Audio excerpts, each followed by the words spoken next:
ខ្ញុំព្រះករណាក៏សូមគោរពជូននូវដំណឹងបុណ្យផ្សាយមេត្តាដល់អស់លោកមេតបនិងបារមីមហានគរខ្មែរប្រចាំខែ7ឬខែកក្កដានេះដែលប្រព្រឹត្តទៅនៅថ្ងៃពុធទី29ហើយត្រូវនៅថ្ងៃពេញបរមីដែលជាការប្រពៃនៅកិច្ចកម្មវិធីបួងសួងឧទ្ទិសកុសលផ្សាយមេត្តាដល់សពសាសទូទាំងផែនដីនិងបងប្អូនពញាតិទាំងឡាយទាំងពួងរំដោះទុក្ខទោសកម្មពៀហើយការធ្វើនៅកិច្ចកម្មវិធីនេះគឺមានការសែនទ័ពបារមីព្រមទាំងការវេនចង្ហាន់ព្រះសង្ឃ40អង្គនៅវត្តប្រសិទ្ធក្រោម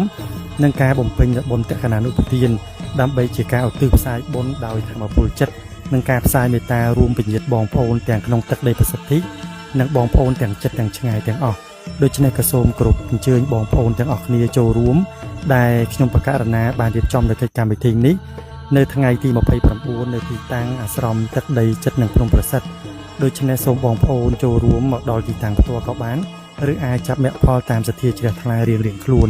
ហើយនេះជាបុណ្យដែលយើងផ្សាយឧទ្ទិសក្នុងមួយខែម្ដងដល់បារមីមេតបមហានគរខ្មែរឲ្យលោកមានកម្លាំងបុណ្យដើម្បីការពារទឹកដីនគររបស់យើងឲ្យបានសុខចម្រើនទាំងអស់គ្នា